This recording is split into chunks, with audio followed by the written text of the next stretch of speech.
On nous dit que les jeunes diplômés galèrent à trouver un emploi, que le chômage est en hausse, et de l'autre côté, on nous dit que les jeunes sont en position de force sur le travail, que les employeurs galèrent à embaucher et à garder leurs employés. Ça s'expliquerait par plusieurs facteurs. Les compétences des candidats ne correspondraient pas forcément aux besoins des employeurs.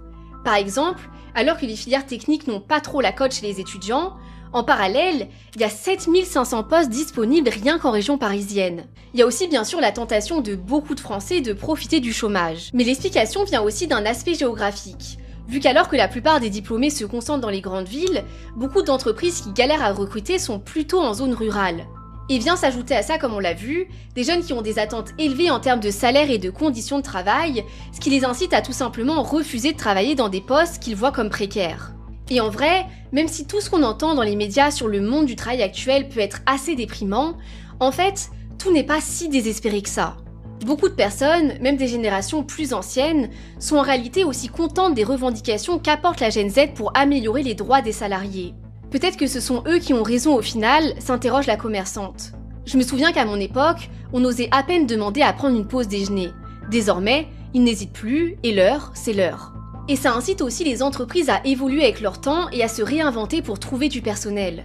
C'est pour ça que c'est génial de voir des nouvelles solutions concentrées sur l'efficacité arriver. Jobamax, c'est une application qui permet aux jeunes gens, génération Z, de mieux trouver du boulot. C'est une application de recherche d'emploi qui fonctionne comme les applications de rencontre. L'objectif, c'est de faire en sorte que les jeunes puissent trouver un emploi rapidement. D'autant plus qu'il existe maintenant de plus en plus de freins.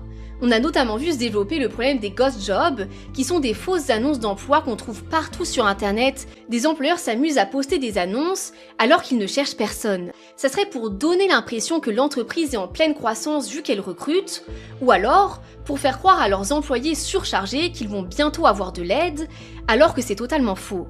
Le monde évolue et le monde du travail doit évoluer avec. Au final, les jeunes ne sont que le reflet de leur génération et ils peuvent apporter beaucoup de choses aux entreprises qui ont besoin de se moderniser.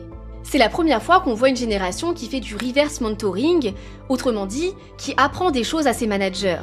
Du reverse mentoring, c'est-à-dire du mentorat inversé. Les jeunes mentorent les anciens et les anciens, les seniors, mentorent les jeunes. Et chacun apporte à l'autre un certain nombre de choses. Sur le côté, ils sont feignants, ils aiment plus bosser, etc. Moi, je le constate pas.